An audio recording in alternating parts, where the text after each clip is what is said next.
اعوذ باللہ من الشیطان الرجیم بسم اللہ الرحمن الرحیم الحمد للہ رب العالمین والصلاة والسلام علی سید الانبیاء والمرسلین وعلی اہل بیتہ الطیبین الطاہرین وصحبہ المنتجبین۔ گزشتہ درس میں ہم نے سورۃ البقرہ کی آیت نمبر 29 تک تمام کیا تھا۔ آج انشاءاللہ سورۃ البقرہ کی آیت نمبر 30 سے 37 تک پہلے تلاوت اور پھر ترجمہ اور مختصر وضاحت آپ کی خدمت میں عرض کریں گے۔ ایک بار پھر صلوات پڑھیں محمد و آل محمد۔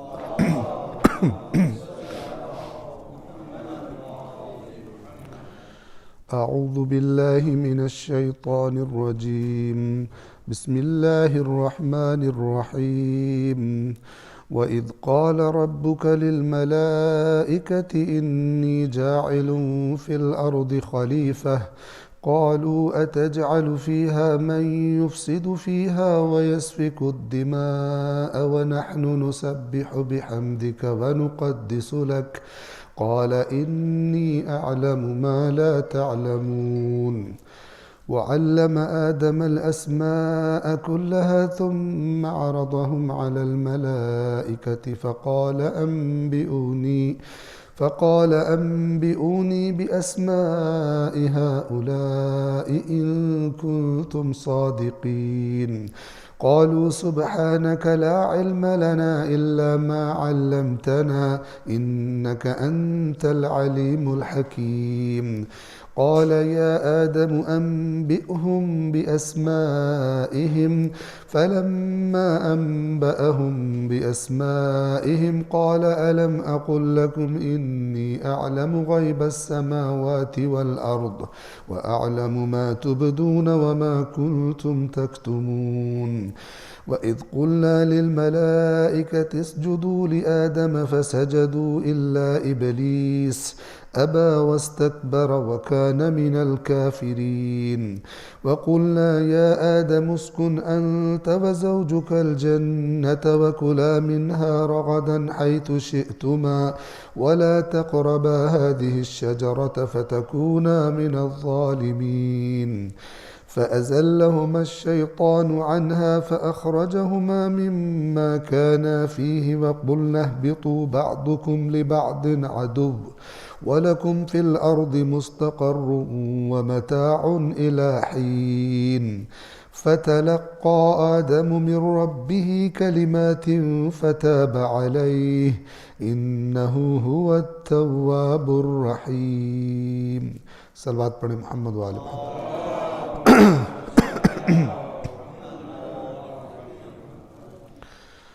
سورۃ البقرہ آیت نمبر 30 سے ہم ترجمے کا آغاز کر رہے ہیں اور مختصر وضاحت کا۔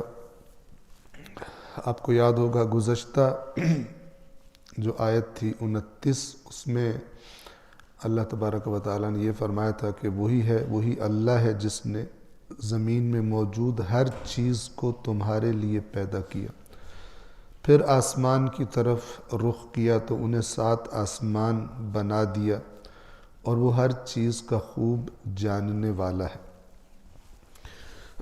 اب یہ جس کو کہا جا رہا ہے کہ جو کچھ زمین میں ہے وہ تمہارے لیے بنایا گیا ہے، اگلی آیت میں اللہ تبارک و تعالی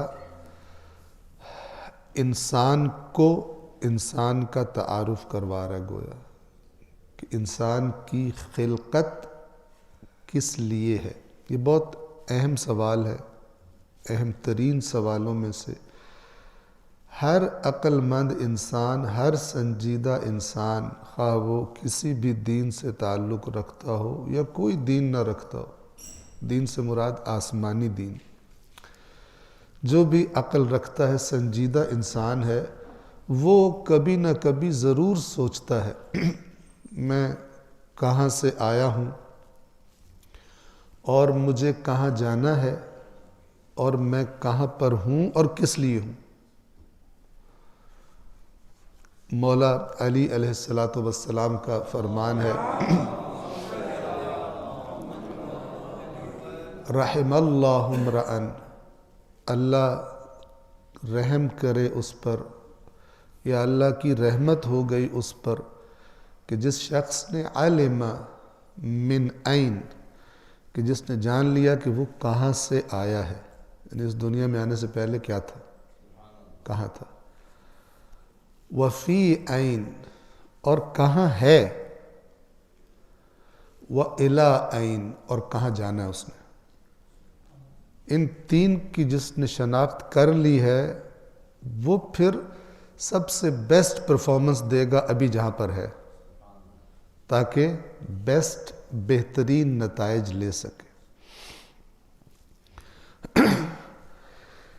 اس آیت میں اللہ تبارک و تعالی فرشتوں کو تعارف کروا رہا ہے، فرشتے کہ جن کو بعد میں حکم دیا سب کے سب اس کو سجدہ کرو، اور یہ سجدہ آدم کی، بشر کی، فرشتوں پر فوقیت، فضیلت کی علامت، یعنی اللہ ایک ایسا عہدہ گویا کہ فرشتوں کے سامنے متعارف کروا رہا تھا اس اپنی مخلوق کا، کہ فرشتوں کو بعض وجوہات کی وجہ سے اور اپنی کم علمی کی وجہ سے اور بہت ساری باتیں نہ جاننے کی وجہ سے کچھ باتیں جانتے تھے اور بہت کچھ نہیں جانتے تھے۔ تو جو جانتے تھے اس نے یہ سوال پیدا کیا کہ ان صفات والی مخلوق اے اللہ زمین میں تیرا نائب کیسے بن سکتے؟ تو انشاءاللہ اس پہ بات کریں گے۔ سورۃ البقرہ آیت نمبر 30، وَإِذْ قَالَ رَبُّكَ لِلْمَلَائِكَةِ، اور جب تیرے رب نے کہا ملائکہ سے، فرشتوں سے۔ ملائکہ ملک کی جمع ہے۔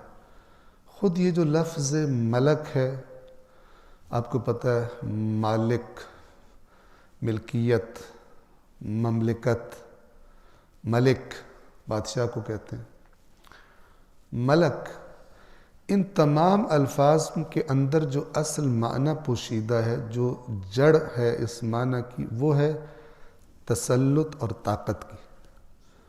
بادشاہ کو بھی بادشاہ اس لیے کہتے ہیں چونکہ وہ تسلط رکھتا ہے، مسلط ہوتا ہے۔ مالک کو بھی کسی چیز کا مالک اس لیے کہتے ہیں کہ اس چیز پر اس کا تسلط ہوتا ہے، جیسے مرضی استعمال کرے۔ تو اس اعتبار سے ملک یعنی فورس، طاقت۔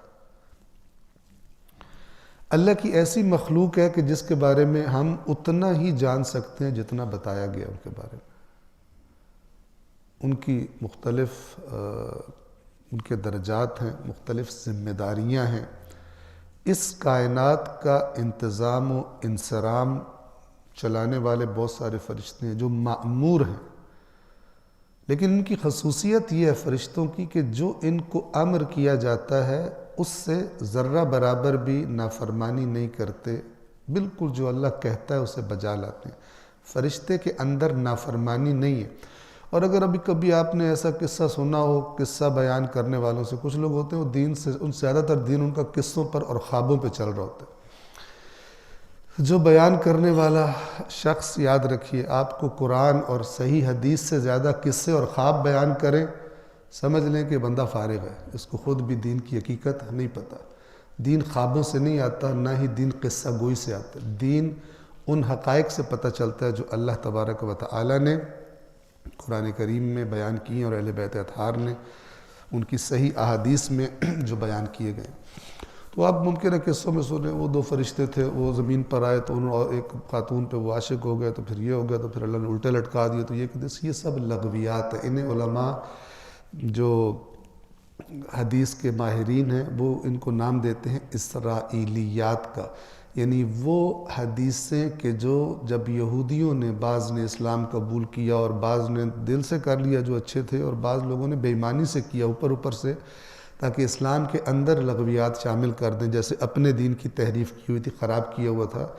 تو پھر ایسے قصے آ گئے ہماری کتابوں کے اندر بھی، شیعہ کتب میں، اہل سنت کتب میں، کتب احادیث میں، کہ جن کے اندر ایسی نسبت دی گئی ہے اللہ کی پاکیزہ مخلوقات کو کہ جس کے وہ قابل نہیں ہے، جو اس کی شایان شان نہیں. یہودی روایات میں انبیاء کے بڑے بڑے گندے کاموں کی نسبتیں دی گئی، زنا کی بدکاری تک کی نسبت دی گئی. تو یہ اس قسم کی جو روایات آ گئی جس میں فرشتوں کے بارے میں فرشتے بڑے یعنی الٹے سیدھے کام ان سے منسوب کیے گئے، یہ ٹھیک نہیں ہے. آپ نے بھی سنی ہوگی، ہم نے بھی بچپن میں ایسی باتیں سن رکھی تھی. یعنی جو ہاروت اور ماروت کے بارے میں جو 2 فرشتے آئے تھے، جو قرآن نے بتایا وہ ہمیں نہیں پتہ تھا، لیکن جو گھڑی ہوئی چیزیں ان کے بارے میں وہ سارے قصے ہمیں پتہ تھے. یہ انسان کا مزاج ہے کہ اصل چیز کی طرف سنجیدہ نہیں ہوتا، اس کے نام پر جو غلط گھڑا گیا ہوتا ہے اس کی طرف چلا جاتا. فرشتے اللہ کی نافرمانی نہیں کرتے. لا یسبقونہ بالقول، بات میں بھی اللہ سے آگے نہیں بڑھتے. فہم بامرہ یعملون، اور جو وہ حکم کرتا ہے اس کے مطابق عمل کرتے ہیں. لا یعصون اللہ ما امرہم ویفعلون ما یؤمرون، معصیت نہیں کرتے جو بھی انہیں اللہ امر کرتا ہے اس کی معصیت یہ لوگ یعنی یہ مخلوق، یہ فرشتے نہیں کرتے. تو بہرحال اللہ تبارک و تعالیٰ نے اپنے علم کہ جس میں کوئی نقص اور عیب نہیں ہے اس کے مطابق یہ مخلوق بنائی، اور یہ خلقت آدم سے پہلے گویا موجود تھی. جب اللہ تعالیٰ نے آدم کو خلق کیا تو فرشتوں کو اپنی اس مخلوق کا تعارف کروایا. اب یہ تعارف آدم کا بھی ہے اور میرے اور آپ ہم میں سے ہر ایک سب کے لیے میسج ہے اپنی پہچان کا، اپنی قدر و قیمت جاننے کا، کہ جو اس کائنات کا خالق ہے اس نے کیا دیکھنے کے لیے، کس مقصد کے لیے انسان نامی مخلوق کو خلق کیا. دیکھیے، اور جب تیرے رب نے فرشتوں سے، ملائکہ سے کہا انی جاعل فی الارض خلیفہ، کہ بے شک میں قرار دینے جا رہا ہوں یا قرار دے رہا ہوں زمین میں ایک خلیفہ، نائب. اس خلافت سے کیا مراد ہے؟ بہت ساری باتیں کی گئی، لیکن سب سے زیادہ قرین قیاس یہ ہے کہ زمین میں نیابت. نائب کسے کہتے ہیں؟ کسی آپ کسی کمپنی میں باس ہیں مثال کے طور پر، یہ ذہن قریب کرنے کے لیے مثال دے رہا ہوں. آپ کو کہیں جانا ہے لیکن آپ کو پیچھے کوئی چاہیے جو آپ کے اس سیٹ اپ سارے کو چلاتا رہے. تو آپ کیا دیکھیں گے کہ آپ کے بعد جو سب سے زیادہ صلاحیت رکھتا ہے کہ جس کے سپرد یہ ذمہ داری کی جا سکتی ہے تو اس کو آپ دے کے جاتے ہیں. نالائق کو نہیں دیتے، جس میں صلاحیت نہیں اس کو نہیں دیتے. تو اس کو آپ اپنی نیابت کے لیے چنتے ہیں جب تک آپ سفر پہ گئے ہوئے ہیں یا آپ بیمار ہیں یا مثلا کوئی اور مسئلہ. تو پھر اللہ کی نیابت سے کیا مراد ہے؟ زمین میں اللہ کی نیابت. انی جاعل فی الارض خلیفہ، میں زمین میں اپنا نائب بنانے لگا ہوں، قرار دینے لگا ہوں. یعنی ایک ایسی مخلوق کہ جس کو میں اختیارات تفویض کروں گا، جس کو میں با اختیار بناؤں گا. فرشتہ با اختیار نہیں ہے، فرشتہ نافرمانی نہیں کر سکتا. انسان کر سکتا ہے اور زیادہ تر نافرمانی کرتے پھرتے ہیں. یہ صلاحیت فرشتے کے پاس نہیں ہے، انسان کے پاس ہے. چونکہ فرشتے کے اندر وہ چیز کہ جو انسان کو نافرمانی کی طرف لے جاتی ہے، فرشتے کے اندر وہ چیز ہی نہیں ہے. فرشتے کے اندر ایک صلوات پڑھیے محمد و آل محمد پر.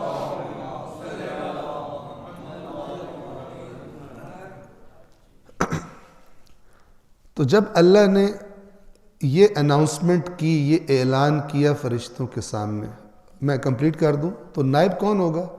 آپ چلے گئے اپنے آفس سے، آپ کے نائب کی کیا ذمہ داری ہے کہ اس طرح فیصلے کرے چیزوں کے، اس طرح پالیسی بنائے، اس طرح چیزوں کو ڈیل کرے جس طرح آپ چاہتے ہیں، جس طرح آپ کرتے تھے، جو آپ کی پالیسی تھی، جو آپ کے اہداف تھے، جہاں آپ کمپنی کو پہنچانا چاہتے تھے اس کے لیے کام کر رہے تھے. آپ کا بہترین نائب کون ہے؟ جو بالکل اسی طرح کام کرے. اور آپ جب آ کر آپ اس کی پرفارمنس کو چیک کریں، اس کے ڈیسیجنز کو دیکھیں، اس نے جو بھی سٹیپس لیے آپ کی غیر موجود دیکھیں، تو آپ کہیں کہ بالکل جو میں چاہتا تھا تم نے وہ کیا۔ زمین میں ایک با اختیار مخلوق یعنی انسان کو بنا کے بھیجا، کیا دیکھنے کے لیے؟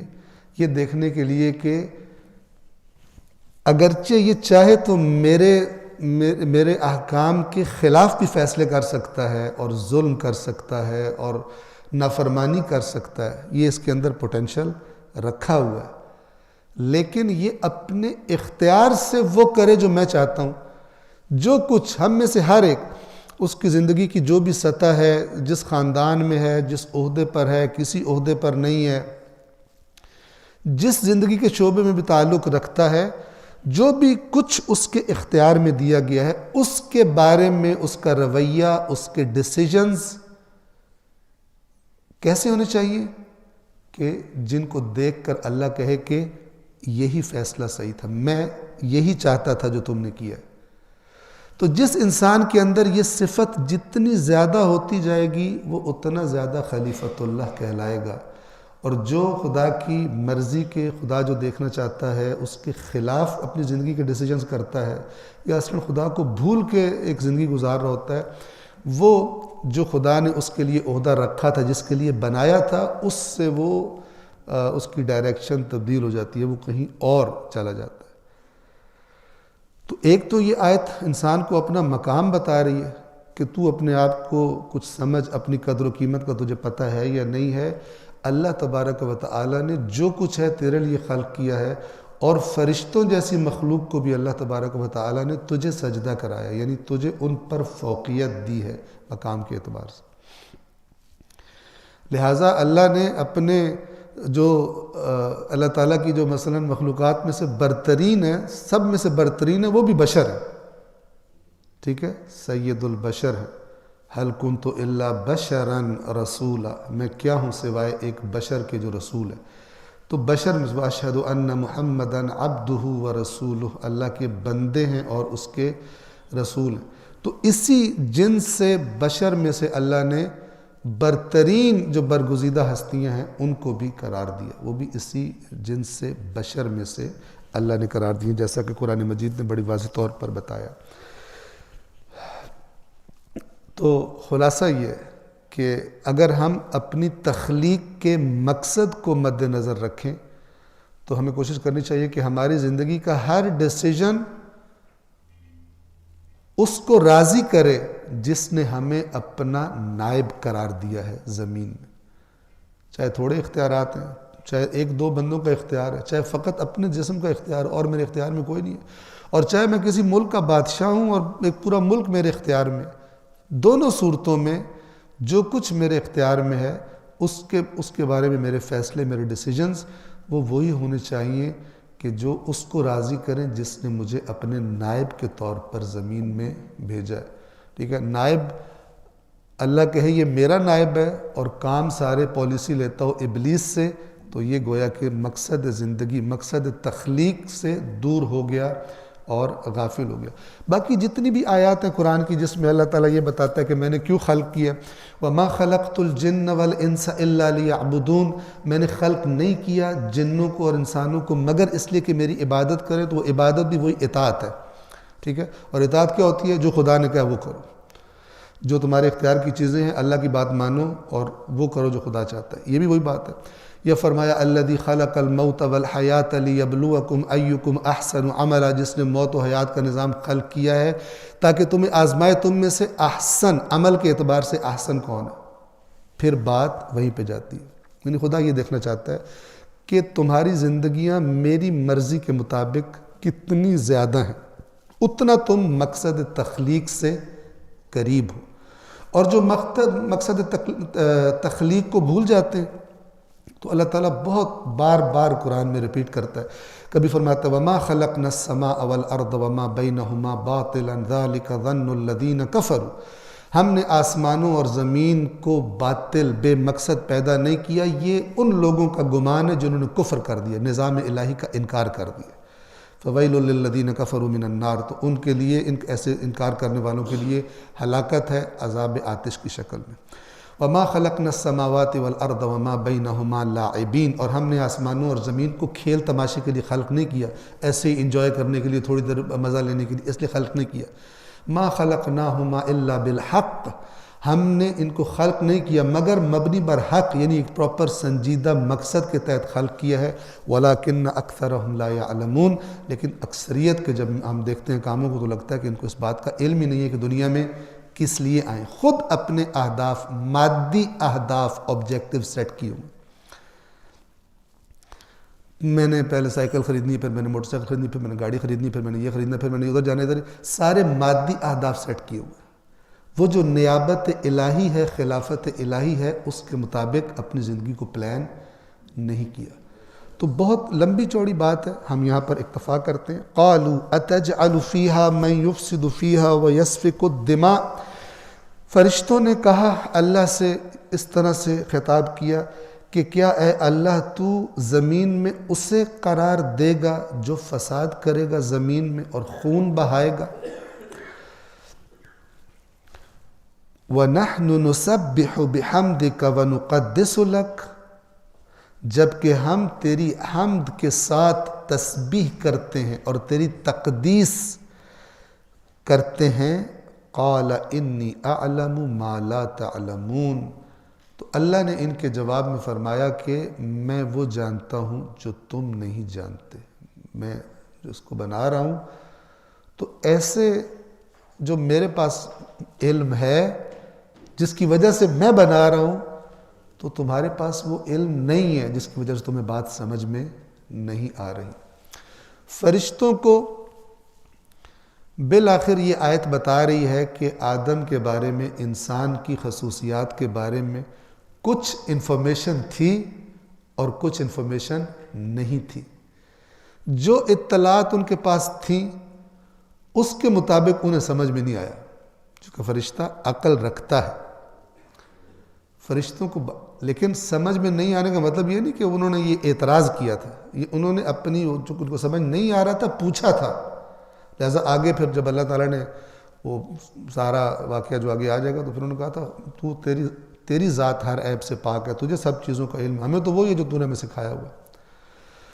تو نافرمانی نہیں کی تھی سوائے اس کے ابلیس کے۔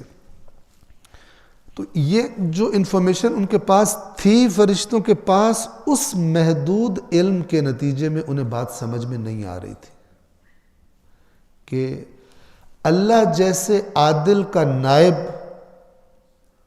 کہ جو زمین میں جائے گا تو پھر یہ خرابیاں بھی کرے گا، صاحب اختیار ہے، ان کے مفادات آپس میں ٹکرائیں گے، یہ ظلم کریں گے، مار پیٹ کریں گے، یہ والی مخلوق اللہ جیسے کبھی ظلم نہ کرنے والے کے نائب کیسے بن سکتے؟ تو یہ ان کو سمجھ نہیں آ رہی تھی۔ تو اللہ تبارک و تعالیٰ نے ان کو یہ جواب دیا، پہلے اجمالی جواب اور پھر پریکٹیکل جواب دیا ان کو، ان کے سامنے ہر چیز رکھ دی اور ان کو پتہ چل گیا کہ ہم نہیں ہیں اس قابل کہ اس مقام پر پہنچے۔ قال انی اعلم ما لا تعلمون، اللہ تعالیٰ نے فرمایا کہ میں وہ جانتا ہوں جو تم نہیں جانتے۔ اب یہ جو آگے آیات ہیں چند، یہ قرآن مجید کی متشابہ آیات میں سے ہیں، ٹھیک ہے، ان کے بارے میں قیاس آرائیاں اور گمان ورزیاں بہت ساری مختلف آراء ہیں۔ تو ہم کوشش کریں گے قرآن مجید کے الفاظ ہی کو سامنے رکھتے ہوئے، اور آپ خود بھی دیکھ سکتے ہیں قرآن مجید کے الفاظ کو سامنے رکھتے ہوئے ان آیات کے میسج کو سمجھنے کی کوشش کریں کہ یہ کیا کہنا چاہ رہی ہیں۔ یہ پھر یاد رکھیے کہ متشابہ آیات کا یہ مطلب نہیں ہوتا کہ ان سے سمجھ کچھ نہیں آتی۔ کچھ لوگوں کے ذہن میں کوٹ کوٹ کے بھر دیا گیا ہے کہ قرآن کے نزدیک نہیں جانا، اور اس کا ایک جو ہتھیار استعمال کیا گیا وہ یہ لفظ ہے، قرآن میں متشابہ آیات، ہمیں کیسے پتہ چلے گا؟ ٹھیک ہے، اور ان سے پوچھو کون سی متشابہ آیات ہیں، انہیں خود بھی نہیں پتہ ہوتا، بس انہیں یہ پتہ ہوتا ہے متشابہ آیات ہیں، اور اس کا نتیجہ یہ ہے کہ ہم نے قرآن نہیں پڑھنا، ہم نہیں پڑھ سکتے۔ تو اب آپ دیکھیے ان آیات میں تشابہ موجود ہے کہ ان چیزوں سے مراد کون سی چیزیں ہیں، ٹھیک ہے، توجہ فرمائیں۔ آیت نمبر 31، اب اللہ تعالیٰ گویا کہ فرشتوں کو دکھانا چاہتا ہے. پہلے تو بتایا ان کو جو میں جانتا ہوں تم نہیں جانتے. اب پریکٹیکلی گویا کہ فرشتوں کو واضح اللہ تعالیٰ کرنا چاہتا ہے کہ جو میں کر رہا ہوں وہی حق ہے, تمہارے اندر وہ قابلیت نہیں ہے. وَعَلَّمَ آدَمَ الْأَسْمَاءَ كُلَّهَا, اور اللہ نے آدم کو تمام اسماء تعلیم کر دیے, ان کا علم دے دیا. ثُمَّ عَرَضَهُمْ عَلَى الْمَلَائِكَةِ, اور پھر ان کو یعنی جن کے اسماء تھے ان کو فرشتوں کے سامنے پیش کیا. توجہ سے سنیے. فقال, تو اللہ نے فرمایا فرشتوں سے, انبئونی باسماء ہؤلاء ان کنتم صادقین, کہ یہ جو میں نے تمہارے سامنے پیش کیے ہیں ان کے اسماء مجھے بتاؤ اگر تم سچے ہو تو.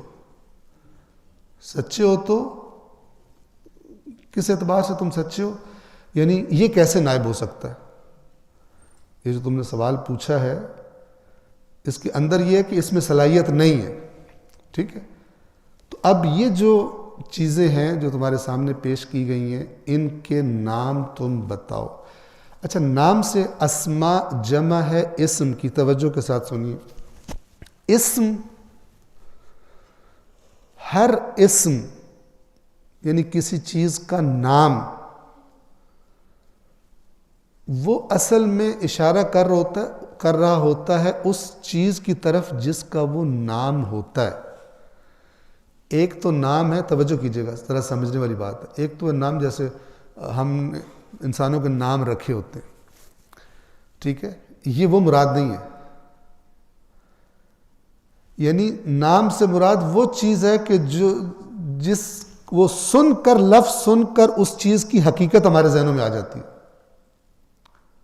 ٹھیک ہے, مثلا ہم سنتے ہیں پانی, ہم سنتے ہیں پانی.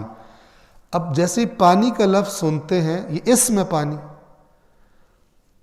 تو جس چیز کا یہ نام ہے وہ اپنی خصوصیات کے ساتھ ہمارے ذہنوں میں آ جاتی ہے. پانی کیا چیز ہے, پانی کیا کرتا ہے, کس کس کام آتا ہے, جو ہمارے علم میں ہے.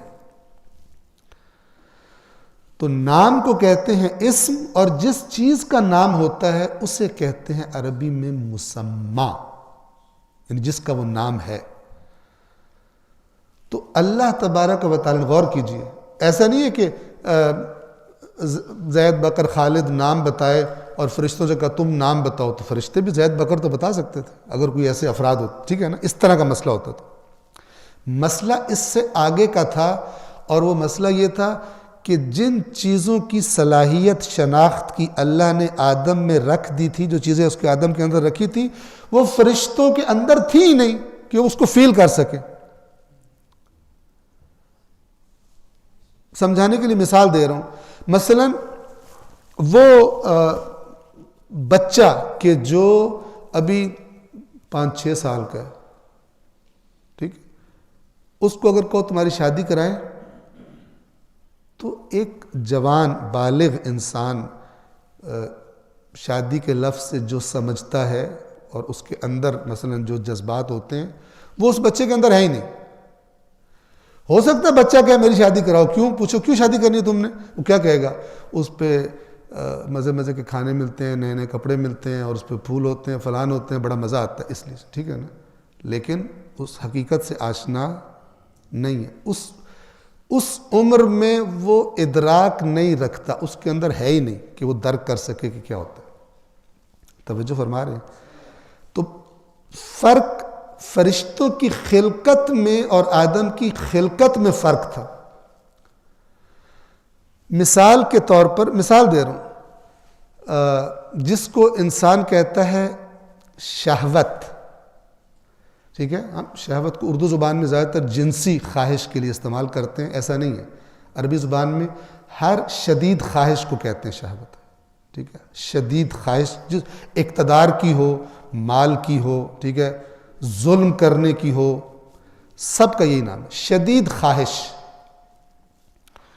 تو فرشتے میں شہوت نہیں ہے، ٹھیک ہے. اب اس سے پوچھو، وہ کیونکہ اس کے اندر ہے نہیں، اس فیلنگ کو وہ بتا نہیں سکتا، اس کا ادراک نہیں کر سکتا، لیکن انسان اس کو فیل کرتا ہے، اس کے وجود کے اندر وہ فیلنگ ہوتی ہے، وہ شناخت اس چیز کی، یعنی جسے کہتے ہیں کہ خود فیل کر کے بتا سکتا ہے. فرشتہ یہ کام نہیں کر سکتا. اور ایک لمبی لائن ہے ان چیزوں کی کہ جو اللہ نے انسان کے اندر رکھی تھی، فرشتوں کے اندر وہ چیزیں تھی نہیں. لہٰذا اللہ تبارک و تعالی نے جن کے نام آدم کو بتائے تھے، وہ نام کیا تھے؟ نام ان جن چیزوں کے نام ہیں ان کی خصوصیات، ان کی حقیقت، ان کی تمام تر صفات کے ساتھ آدم کو بتائے تھے. ٹھیک ہے. تو اب جب نام، جیسے ہی آدم نام بولیں گے، آدم کو ان ساری چیزوں کا ادراک بھی ہے، ان کی شناخت بھی ہے، لیکن فرشتے ان کا ادراک نہیں کر سکتے. نام سن بھی لیں، ان کے اندر وہ ہے ہی نہیں کہ اس کو درک کر سکے. جیسے میں نے بچے کی اور بالغ کی مثال دی. یہ کوئی ایسا نہیں تھا کہ اللہ نے آدم کو کان میں کچھ نام بتائے اور فرشتوں کو بتایا ہی نہیں اور کہا کہ اب تم بتاؤ. یہ تو ایسا تو ٹھیک نہیں ہوتا. کوئی ایگزامینر ہو مثال کے طور پر، کوئی ایگزامینیشن ہال میں، اور وہ ایک بچے کو کان میں جواب خود بتا دے اور باقی بچوں سے کہے کہ اس نے تو ٹاپ کرنا ہے، یہ بہت اچھا بچہ ہے، اور اگر تم اس کو ٹاپ نہیں سمجھ رہے تو پھر تم بتا دو. یہ تو چیٹنگ ہے. ایک بچے کو کان میں سارا خود بتا کر. تو ایسا معاملہ نہیں تھا، بلکہ اللہ تعالیٰ ان کو یہ بتانا چاہتا تھا کہ انسان کو جس مقصد کے لیے میں نے پیدا کیا، اس مقصد سے مناسبت رکھنے والی خصوصیات، صفات میں نے آدم میں رکھی ہیں جو تم میں رکھی نہیں ہے کہ تم ان کا ادراک کر سکو. نہ تمہیں اس مقصد کے لیے خلق کیا گیا تھا کہ تمہارے اندر وہ صفات، وہ خصوصیات رکھی جاتی، ٹھیک ہے، کہ جو ہم نے آدم کے اندر رکھی ہے. لہٰذا آدم کو جب اسما یعنی چیزوں کے نام ان کی حقائق کے ساتھ، ایسا نہیں کہ فرشتوں سے چھپا کے پروسیس کیا گیا تھا، لیکن آدم ان کو درک کر سکتے تھے، صلاحیت رکھتے تھے، اور فرشتے ان کا ادراک کرنے کی صلاحیت نہیں رکھتے تھے. تو جب پریکٹیکلی فرشتوں نے دیکھ لیا تو انہوں نے کہا کہ ہمیں تو وہی پتہ ہے کہ جو تو نے ہمیں تعلیم دی ہے، اس سے زیادہ ہم نہیں جانتے. اس تعلیم سے کیا مراد ہے؟ خلقت کے اندر جو تعلیم ہوتی ہے، وہ جو تو نے آدم کو دی ہے، ہمارے پاس نہیں ہے. توجہ سے سنیے. اور اللہ نے وَعَلَّمَ آدَمَ الْأَسْمَاءَ كُلَّهَا ثُمَّ عَرَضَهُمْ عَلَى الْمَلَائِكَةِ، اور اللہ نے آدم کو تمام اسماء سکھا دی. اب یہ بات آپ نے یاد رکھنی ہے، سمجھ لیں کہ اسماء سے مراد سمپل نیم نہیں ہے، بلکہ نام. ہم جب جیسے میں نے مثال دی، پانی کا نام بولتے ہیں، پوری خصوصیات ہمارے ذہن میں آ جاتی ہے اس نام کے ساتھ ہی اس چیز کی. سیب بولتے ہیں، ٹھیک ہے، دھوپ بولتے ہیں، تو اس کی پوری جو صفات ہیں وہ ہمارے ذہن میں آ جاتی ہے، وہ چیز کیا ہے. تو آدم کو نام بتائے تھے، ان چیزوں کے حقائق بتائے تھے، ان حقائق کے درک کرنے کی صلاحیت فرشتوں میں رکھی نہیں تھی کہ وہ درک کر سکے. جیسے بچے میں جنسی خواہش نہیں ہوتی مثال کے طور پر، چھوٹے بچے میں وہ درک ہی نہیں کر سکتا. وہ اور کچھ تو فیل کرتا ہے، مثلا لائٹیں لگتی ہیں تو لوگ رشتہ دار آتے ہیں تو گفٹس ملتے ہیں تو فلان ہوتا ہے، سب اکٹھے ہوتے ہیں، ہنستے ہیں، یہ پتہ ہے اس کو، لیکن جنسی خواہش اس کے اندر، اس کو ادراک ہی نہیں ہے. تو اس قسم کا معاملہ تھا. اللہ نے پھر فقال انبئونی، فرشتوں کے سامنے پیش کیا، فقال انبئونی باسماء هؤلاء ان کنتم صادقین. ان چیزوں کو پیش کیا فرشتوں سے کہا اچھا بتاؤ ان کی، یہ اسماء سے مراد ہے ان کی حقیقت بتاؤ. فرشتے ان کی حقیقت کے ادراک سے عاجز تھے، نہیں کر سکتے تھے. آدم کر سکتے تھے. پھر انہیں فرشتوں کے سامنے پیش کیا، پھر فرمایا اگر تم سچے ہو تو مجھے ان کے نام بتاؤ. پس اسماء اسم سے آپ نے وہ بات ذہن میں رکھی ہے کہ جو میں نے آپ کی خدمت میں عرض کر دی. صلوات پڑھیے محمد وآل محمد. اب جب اللہ تعالیٰ نے یہ سوال کیا، فرشتوں نے کیا جواب دیا؟ قالوا سبحانک، جو ہر عیب سے پاک ہے وہ تیری ذات ہے. یعنی آغاز یہاں سے کیا، لا علم لنا، ہمارے پاس کچھ علم نہیں ہے، الا ما علمتنا، سوائے اس کے کہ جو تو نے ہمیں تعلیم دی ہے. ٹھیک ہے, یعنی جو تو نے ہمارے اندر رکھ دیا ہے اس کے علاوہ ہم کچھ نہیں جانتے, اس سے زیادہ ہم ادراک نہیں کر سکتے. انک انت العلیم الحکیم, بے شک تو ہے کہ جو علم در حقیقت ہر چیز کا علم رکھنے والا ہے اور تیرا ہر کام حکمت والا ہوتا ہے. حکیم کے دو طرح معنی کرتے, ایک حکمت والا دانائی والا اور ایک محکم, تیرا کام پکا ہوتا ہے, تیرا کام کچا نہیں ہوتا. کیونکہ جب قدرت بھی پوری ہے کوئی نقص نہیں, علم بھی پورا ہے کوئی نقص نہیں, اور تمام چیزیں جو کسی کام کے پرفیکٹ ہونے کے لیے چاہیے وہ تیرے پاس پوری ہیں, تو پھر تیرے کام میں نقص نہیں ہو سکتا. کہ انسان ٹرائی کرے اللہ, پھر انسان کا ایک نیا ماڈل نکالے, پھر ٹرائی کرے اس کے ایررز دیکھے, پھر اس کے بعد ایک نیا ماڈل, ایسا نہیں ہے. اللہ تعالیٰ پہلی ہی دفعہ اپنے جو اس کے پاس مقصد ہے اس کے مطابق چیز کو پرفیکٹ خلق کرتا ہے. فَتَبَارَكَ اللَّهُ أَحْسَنُ الْخَالِقِينَ, پہلی دفعہ ہی پرفیکٹ خلق کرتا ہے, پہلی دفعہ ہی پرفیکٹ کام کرتا ہے. کیوں؟ اس لیے کہ وہ چیزیں کہ جو پرفیکشن میں رکاوٹ بنتی ہیں اللہ ان سے پاک ہے. اللہ تعالیٰ کے اندر کوئی بھی نقص اور عیب نہیں ہے. ہم کسی مخلوق کو دیکھتے ہیں اور کہتے ہیں یہ اللہ نے کیوں بنایا, وہ اصل میں ہماری جہالت ہوتی ہے. ہم اس کائنات کے اندر اس چیز کا کیا کردار ہے, کیا مقصد ہے, وہ ہم اس کا احاطہ نہیں ہوتا, تو لہٰذا ہم اس کو مس فٹ سمجھ رہے ہوتے ہیں کہ یہ تو اللہ نے پتہ نہیں کیوں بنا دی. صلوات پڑھیے محمد والے.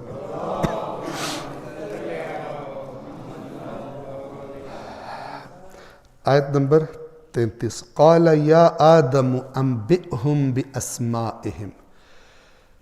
تو اللہ نے اب آدم سے فرمایا, اے آدم ان کو یعنی فرشتوں کو ان کے اسماء بتائیے. اب آپ ذرا خود سوچیں کہ اگر صرف چند ناموں کا معاملہ ہوتا, کہ چند نیمز اللہ نے آدم کو بتائے ہوتے اور فرشتوں کو, تو فرشتے کہتے یا اللہ ہمیں بتا دے, ہم بھی یہ نیم تو کر سکتے ہیں, کسی کو نام لینا. تو یہ مراد اسماء سے حقائق ہے, جو کیونکہ اسم علامت ہوتا ہے, اور جیسے وہ اسم ہمارے سامنے بولا جاتا ہے, نام بولا جاتا ہے, وہ چیز اپنے حقائق کے ساتھ ہمارے ذہن میں حاضر ہو جاتی ہے کہ یہ چیز فلان چیز کا نام لیا جا رہا ہے.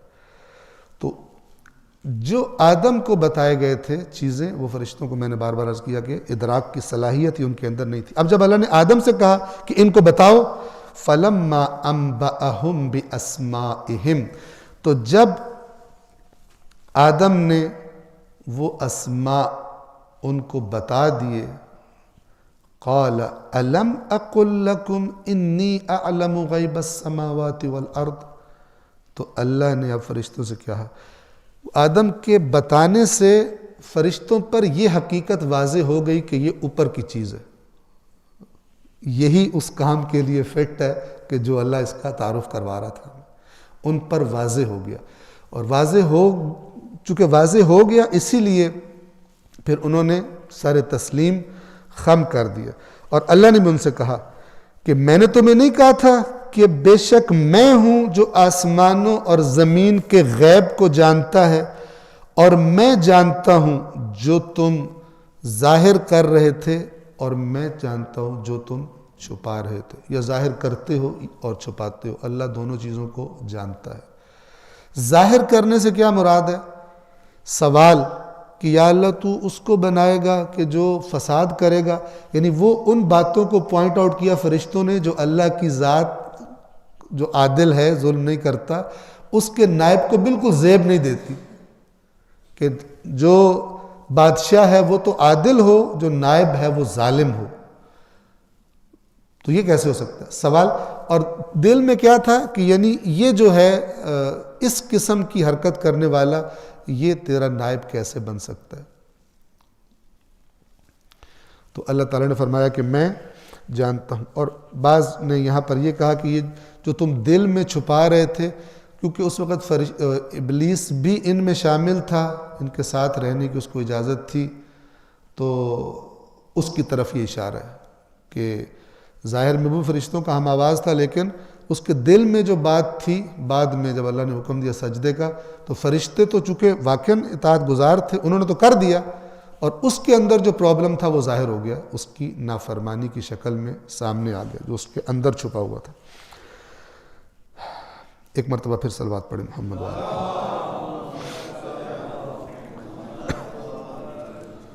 اب جب فرشتوں پر یہ بات واضح ہو گئی کہ اللہ کا نائب آدم نے بننا ہے، تو اب خدا نے فرشتوں سے حکم دیا کہ تم آدم کو سجدہ کرو. وَإِذْ قُلْنَا لِلْمَلَائِكَةِ اسْجُدُوا لِآدَمَ فَسَجَدُوا إِلَّا إِبْلِيسَ، اور جب ہم نے فرشتوں سے کہا کہ سجدہ کرو آدم کے لیے، فَسَجَدُوا إِلَّا إِبْلِيسَ، تو سب نے سجدہ کیا سوائے ابلیس کے. ابا، اس نے انکار کر دیا، میں نہیں کروں گا. وَاسْتَكْبَرَ، اور گویا کہ اس انکار کا سبب کیا تھا؟ تکبر، اپنے آپ کو برتر سمجھنا، احساس سے برتری. یہ خطرناک ترین مرض ہے جو انسان کو تباہ کر دیتا ہے، تکبر. اللہ تعالیٰ فرماتا ہے کہ تکبر فقط ایک ذات کو زیب دیتا ہے، اور وہ میں خود ہوں. اس کے علاوہ کسی نبی کو، کسی ولی کو، کسی امام کو، کسی کو بھی تکبر زیب نہیں دیتا. لہٰذا آپ دیکھیں گے رسول اللہ متواضع ترین عاجزی اور انکساری سب سے زیادہ ان کے اندر تھی. مولا کائنات بھی ایسے تھے، اہل بیت اطہار بھی ایسے تھے. جتنا جو تکبر سے دور ہے اتنا اللہ سے قریب ہے. ٹھیک ہے، کیونکہ یہ صرف اللہ کو زیب دیتا ہے. ویسے آپ کا علم بڑھتا گیا، آپ اپنا علم زیادہ کریں، آپ کا علم جتنا زیادہ ہوگا آپ اتنے اللہ کے قریب ہوں گے، چونکہ کمال علم اللہ کی ذات ہے. تو آپ کا علم جیسے جیسے بڑھتا ہے چیزوں کے بارے میں، آپ گویا اللہ سے اس کمال سے قریب ہو رہے ہیں. آپ کے اندر عدل کی صفت جتنی بڑھتی ہے، جتنے زیادہ آپ عادل ہیں اتنے خدا سے قریب ہو رہے ہیں. آپ جتنا لوگوں پہ رحم کرتے ہیں اتنا آپ خدا سے قریب ہو رہے ہیں. آپ جتنا لوگوں کو معاف کرتے ہیں ان کی خطاؤں کو اتنا خدا سے قریب ہو رہے ہیں. یہ جو الہی صفات ہیں وہ اپنے نائب میں دیکھنا چاہتا ہے. لیکن تکبر، کچھ چیزیں ایسی ہیں کہ جو اللہ کہتا ہے صرف میری ہیں، ان میں جو میرے ساتھ جھگڑا کرتا ہے اس کو میں نہیں چھوڑوں گا، اس کی گردن توڑ دوں گا. ٹھیک ہے، جب تک اس کی مہلت ہے وہ کرے، اس کے بعد اس کی گردن میں توڑ دوں گا. تو اس میں سے ایک تکبر ہے. متکبر صرف اللہ تبارک و تعالیٰ کی ذات، الملک القدوس السلام المؤمن المہیمن العزیز الجبار المتکبر. یہ متکبر اللہ تعالیٰ کہتا ہے یہ صرف میں ہو سکتا ہوں، اور کوئی اس کے بارے میں جو کرے گا نہیں چھوڑوں گا. اور سب سے بڑی علامت ہمارے سامنے رکھ دی ابلیس کی کہ جس نے یہ کام کیا، اور وَكَانَ مِنَ الْكَافِرِينَ، اور کافروں میں سے ہو گیا. یہ لفظ جو کانا ہے عربی زبان میں، یہ تھا کے معنی میں بھی آتا ہے، اور بعض اوقات یہ ہو جانے کے معنی میں بھی آتا ہے. ابا واستکبر، اس نے انکار کیا اور تکبر کیا، اور اس کے نتیجے میں کان من الکافرین، انکار کرنے والوں، نہ ماننے والوں میں سے، ہٹ دھرموں میں سے ہو گیا، اس اپنے تکبر کی وجہ سے. صلوات پڑھیے محمد والے.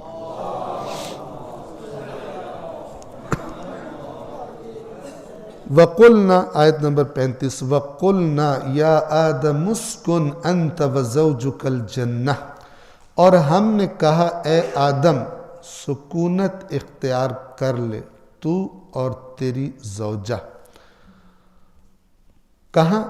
الجنہ، جنت میں. اس جنت سے مراد کون سی جنت ہے؟ مختلف چیزوں کی روایات وغیرہ کی روشنی میں یہ بات معلوم ہوتی ہے کہ یہ جنت، چونکہ جنت عربی میں گھنے باغ کو کہتے ہیں، یہ جنت الفردوس نہیں تھی، کیونکہ جنت الفردوس میں داخل ہی وہی ہوں گے جنہوں نے اپنے اعمال سے اپنے آپ کو اس کے قابل بنایا ہوگا. اور یاد رکھیے یہ جو کہتے ہیں آدم نے خرابی کی، جرم آدم نے کیا اور سزا بیٹوں کو، وہ قوالی ہے کیا اس میں کہتا ہے عدل و انصاف کا معیار بھی کیا رکھا ہے، جرم آدم نے کیا اور سزا بیٹوں کو مل رہی ہے. تو اس بیچارے کو صحیح طرح پتہ نہیں ہے کہ اللہ نے سٹارٹ کا تعارف یہ کرایا میں زمین میں خلیفہ بنا رہا ہوں، انہوں نے کہا میں جنت میں خلیفہ بنا رہا ہوں. کہاں بنا رہا ہوں؟ انی جاعل فی الارض خلیفہ، میں زمین میں نائب بنا رہا ہوں۔ تو ایک گویا کہ آدم کا وہ جو ذمہ داریوں کا سلسلہ ہے اس کے سٹارٹ ہونے سے پہلے کا ایک حصہ ہے کہ جو زمین ہی کے اندر گویا کہ کوئی بہت زبردست جگہ تھی، باغ تھا جس کے اندر حضرت آدم، بہرحال جنت الفردوس نہیں تھی، وہاں پر تھے، اور وہاں سے اس جنت سے نکلے اس مسئلے کے نتیجے میں کہ جو ان کے ساتھ اس واقعے کے نتیجے میں جو ان کے ساتھ پیش آیا، آدم اور حوا وہاں سے نکلے، اور ایسا نہیں ہے کہ اس جنت میں تھے جنت الفردوس میں اور وہاں سے آدم کو نکالا گیا تھا، وہاں جائے گا ہی وہ کہ جس نے یہ دنیا میں اپنی ذمہ داریاں جو اس کو دی گئی تھی صحیح ادا کی ہوں گی تو اس کو وہ جنت دی جائے گی۔ بس جنت ایک لفظ ہے جس کا اصل معنی گھنا باغ ہے۔ وَقُلْنَا يَا آدَمُ اسْكُنْ أَنْتَ وَزَوْجُكَ الْجَنَّةَ، اور ہم نے کہا اے آدم تو اور تیری زوجہ سکونت اختیار کر لو جنت میں، وَكُلَا مِنْهَا رَغَدًا حَيْثُ شِئْتُمَا، اور تم دونوں اس میں سے کھاؤ، رغداً فراوان، یعنی ہر چیز اس میں ہم نے فراوان رکھ دی ہے، حیث شئتما، جہاں سے تمہارا جی چاہے، سب چیزوں میں آزاد ہو، جہاں سے مرضی کھاؤ، وَلَا تَقْرَبَا هَذِهِ الشَّجَرَةَ، اور اس شجرہ درخت کے نزدیک نہ جانا۔ یہ شجرہ بھی متشابہات میں سے ہے، ٹھیک ہے، یہ شجرہ کیا چیز تھی؟ روایات بھی مختلف ہیں، گندم تھی، انجیر تھی، یا مثال کے طور پہ سیب تھا، یہ کیا چیز تھی؟ خدا بہتر جانے، میری بات توجہ سے سنیں کہ متشابہات میں جو میسج واضح ہے وہ لینا چاہیے، ٹھیک ہے، وہ میسج جو دے رہی ہے وہ چیز وہ لینا چاہیے، اور وہ چیز کہ جو اس آیت سے ہم نہیں سمجھ سکتے، پھر بلا وجہ بنی اسرائیل کی طرح اس کے اندر سے بال کی کھال نہیں اتارنی چاہیے۔ اس کا نتیجہ یہ ہے کہ ایک رائے قائم کر دیتا ہے کوئی، دوسرا اس کے خلاف قائم، پھر آپس میں لڑتے رہتے ہیں، کہتے ہیں یہ کافر ہو گیا، یہ باطل ہو گیا، یہ فلان ہو گیا، اس نے قرآن کے ساتھ یہ کر دیا۔ متشابہات وہ چیزیں ہوتی ہیں کہ اپنا ایک کلی پیغام دے رہی ہوتی ہیں، لیکن کیونکہ ایک ایسی چیز بیان کی جا رہی ہے جس کا ادراک ابھی ہمارے لیے پاسبل نہیں ہے، تو وہ پوری طرح اس کی تصویر ہم نہیں کر سکتے، اور ہمارا کنسرن بھی نہیں ہے کس چیز کا تھا درخت یہ، ٹھیک ہے، یہ اگر آپ کو پتہ چل جائے تو کیا ہو جائے گا پھر، ٹھیک ہے نا۔ تو اکثر ایسی بحثوں پر بعض اوقات مسلمانوں نے کئی سال لگائے اور کئی بندے مارے کہ جن کا پریکٹیکلی کوئی مثلا ان کی زندگیوں کے ساتھ تعلق بھی نہیں تھا، اور اللہ نے واقعہ ابھی آگے آ جائے گا بنی اسرائیل کا بیان کیا ہوا کہ جو اللہ جو بات کہہ رہا ہے وہ کرو، اس کے اندر سے کیڑے مت، بال کی کھال مت اتارو، گائے کیسی ہو، گائے کا رنگ کیسا ہو، وہ بڈھی ہو یا جوان ہو یا فلان ہو یا کیا ہو یا کون سی نسل کی ہو، کیا جب اللہ نے کہا گائے ذبح کر دو، تم کوئی سی پکڑ کے ذبح کر دو، جتنا تم بہانے بازیاں کرو گے اور بال کی کھال اتارو گے اتنے مشکل احکام میں مبتلا ہوتے جاؤ گے، تمہارے لیے پریشانی بڑھتی جائے گی۔ لہٰذا جو اللہ نے سمپلی بات کر دی ہے اس میں جو میسج ہے تمہارے لیے وہ لو، اور جو اللہ نے خود واضح نہیں کیا اس کو پھر اگر جو صحیح کسی روایت سے، آپ دیکھیں روایات بھی مختلف ہیں اس کے بارے میں، اب کون سی صحیح ہے کون سی غلط، مثلا ہر عالم اپنی جگہ پہ تحقیق کرتا ہے اور کوئی نہ کوئی رائے قائم کر دیتا ہے، لہذا تفسیر دیکھیں اس سے مراد یہ ہے یا یہ ہے یا یہ ہے۔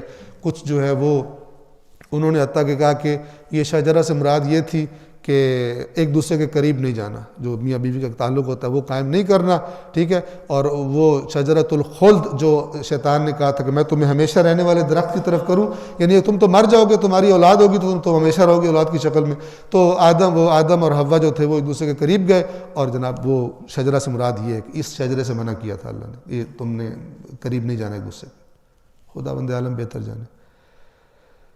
لیکن اس قصے سے جو بات سمجھ آ رہی ہے کہ اللہ کا یہ نائب، کلی میسج، اللہ کا یہ نائب جب بھی خدا کی کسی بات، چاہے اس کو ماننا اس کے لیے کمپلسری ہو، چاہے اللہ نے کمپلسری نہ کیا ہو صرف رہنمائی کی ہو، بہتر ہے یہ نہ کرنا، جب بھی خدا کی رہنمائی کے دوسری طرف جائے گا خود نقصان اٹھائے گا، خود اس کے نتائج کا اس کو سامنا کرنا پڑے گا، جیسا کہ آدم کو سامنا کرنا پڑا۔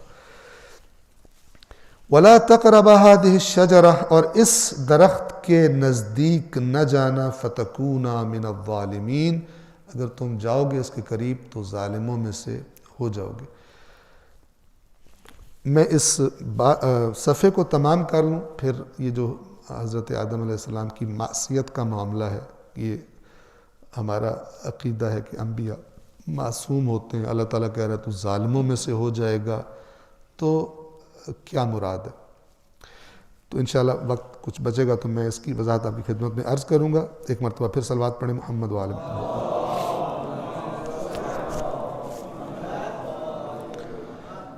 آیت نمبر 36، فَأَزَلَّهُمَا الشَّيْطَانُ عَنْهَا فَأَخْرَجَهُمَا مِمَّا كَانَا فِيهِ، تو شیطان نے ان دونوں کو پھسلا دیا۔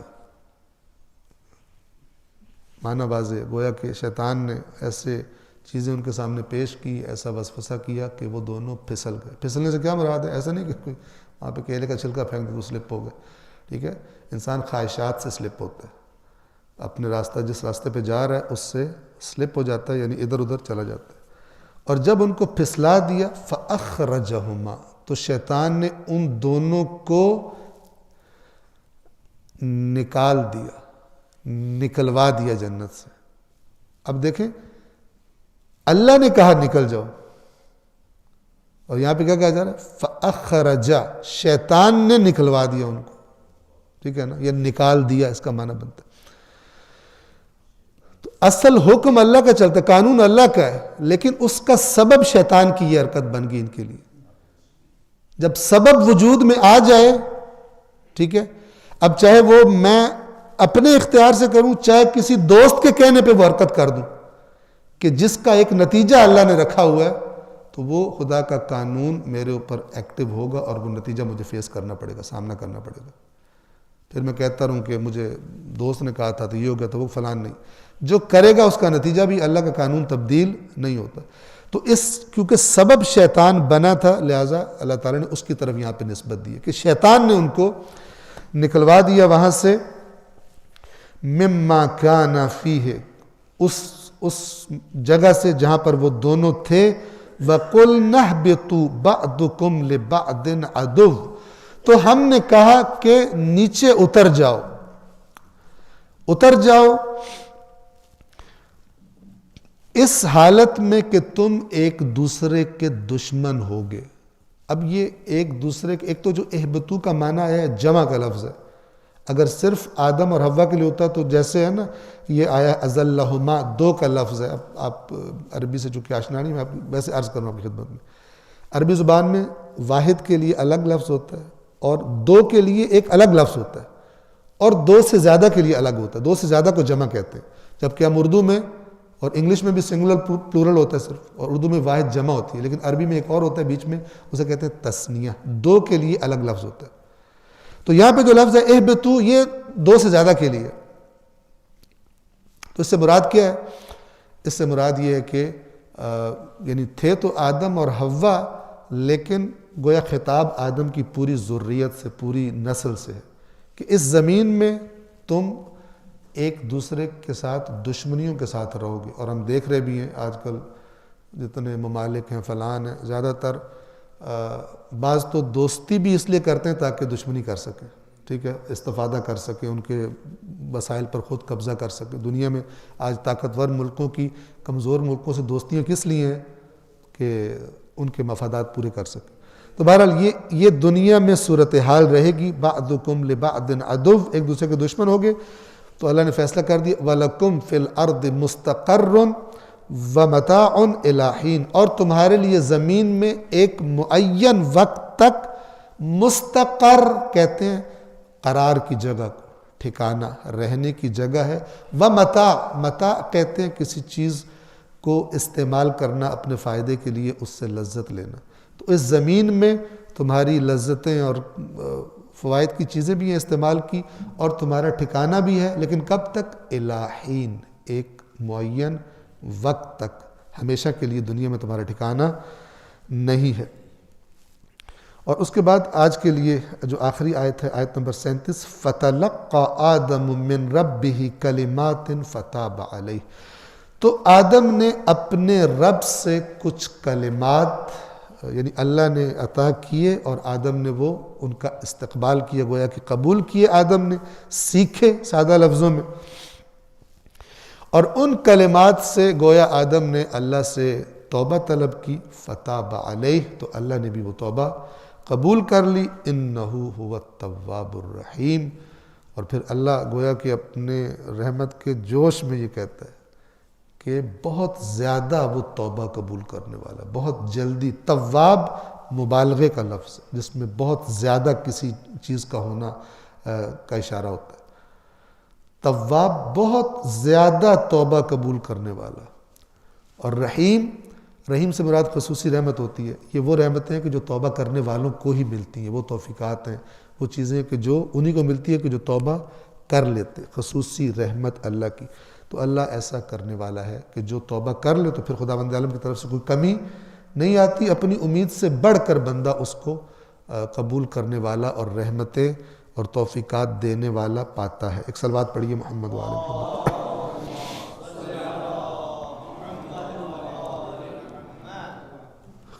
یہ کلمات کون سے تھے؟ اس کے بارے میں مختلف باتیں ہیں روایات میں، یہ بھی ہے کہ خود قرآن مجید میں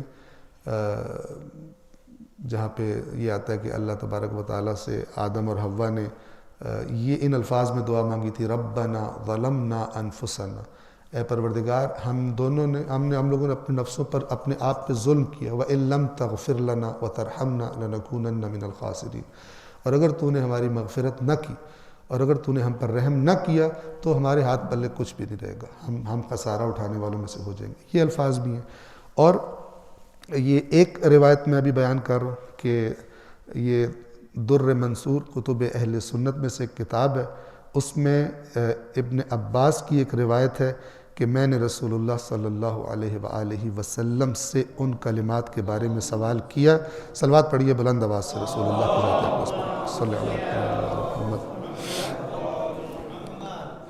جن کی وجہ سے آدم کی توبہ قبول ہوئی، تو آپ نے فرمایا سأل بحق محمد وعلی وفاطمہ والحسن والحسین الا تبت علی فتاب علیہ، آدم نے محمد، علی، فاطمہ، حسن اور حسین علیہم السلام کا واسطہ دے کر سوال کیا کہ میری توبہ قبول کی جائے، تو اللہ نے ان کی توبہ قبول فرمائی۔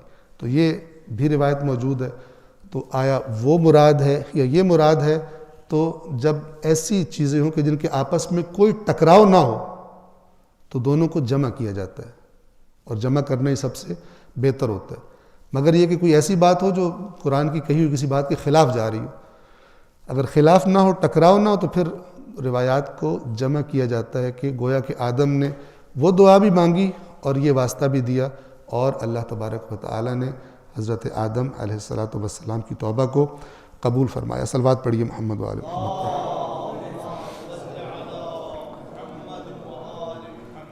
جو میں نے عرض کیا تھا کہ یہ چونکہ قرآن میں یہ لفظ آیا ہے کہ آدم نے وَعَصَىٰ آدَمَ رَبَّهُ، آدم نے اپنے رب کی نافرمانی کی، عصا، ٹھیک ہے، اور اسی طرح جیسے یہاں پر آیا کہ وَلَا تَقْرَبَ هَٰذِهِ الشَّجَرَةَ فَتَكُونَا مِنَ الظَّالِمِينَ، اس شجرے کے قریب نہ جانا ورنہ اگر گئے تو ظالموں میں سے ہو جاؤ گے۔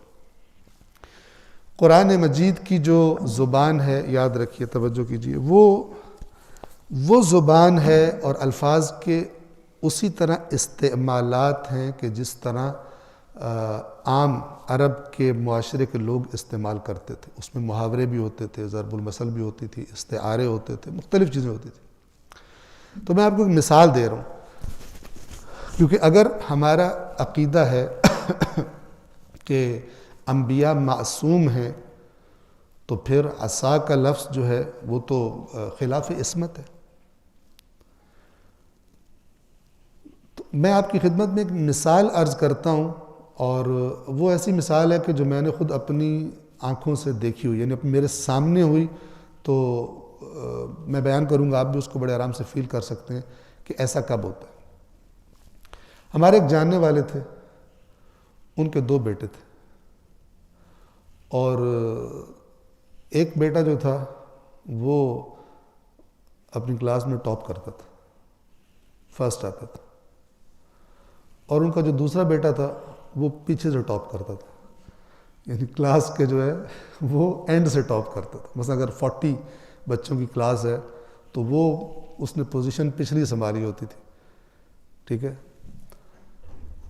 توجہ فرمائیے گا. تو ایک دفعہ کیا ہوا، اتفاق سے ہمارے سامنے ایسا کہ وہ ان کا جب رزلٹ آیا دونوں بچوں کا گھر، تو وہ جو ٹاپ کرتا تھا اس کی پوزیشن آئی ہوئی تھی 4th. مثلا 38 یا 39 بچے تھے کلاس میں، تو وہ جو ہمیشہ ٹاپ کرتا تھا اس کی پوزیشن کیا آئی تھی 4th. اور اتفاق سے وہ جو باٹم پہ بیٹھا ہوتا تھا وہ اس کی پوزیشن آئی ہوئی تھی، مجھے یاد نہیں ہے 33rd تھی یا 32nd تھی. ٹھیک ہے، 38 39 بچوں میں سے، یعنی اس نے پروگریس کی ہوئی تھی، اور یہ جو ٹاپر تھا یہ اپنی پوزیشن سے. ٹھیک ہے، اب جب رزلٹ آیا اور یہ دونوں بچے اپنے باپ کے سامنے جو رزلٹ لے کے بیٹھا ہوا تھا، اس نے رزلٹ پڑھا، اور وہ جو 4th آیا تھا اس سے کہتا ہے تو نے اس دفعہ آوارہ گردیوں میں ٹائم ضائع کیا، نکل جائے یہاں سے، مجھے شکل مت دکھا. ٹھیک ہے، 4th والے کو. اور وہ جو 32nd آیا تھا تو اس کو دیکھ کے کہا کہ آپ میرا پتر میرے سینے نہ لگ جا، ایس باری تو محنت کی تھی. اب ایک بندہ وہاں بیٹھا ہوا تھا، اس کو شان نزول کا پتہ نہیں تھا پچھلے کہ یہ مسئلہ کیا ہے. تو اس نے اسے کہا شاہ جی 4th نمبر پر آیا، اس کے 3 بندے اس کے آگے، اس کو آپ نے کہا کہ نکل جائے یہاں سے، اور یہ بندہ جو 33 نمبر تے ہے 32 نمبر تے تھے انہوں تسی کہہ رہے ہو کہ مسئلہ.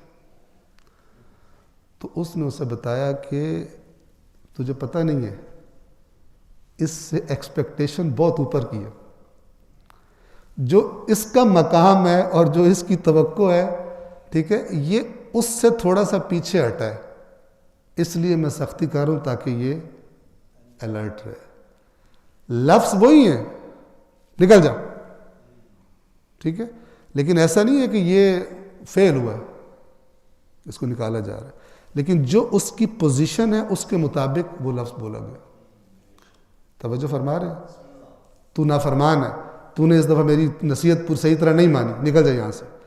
لیکن وہ ایسا نہیں ہے کہ وہ کوئی فرعون اور نمرود اور شداد کے لیول پہ چلے گئے تھے، بلکہ جو ان کا لیول تھا، گویا کہ اس کو جو علماء بیان کرتے ہیں وہ کہتے ہیں ترک اولا.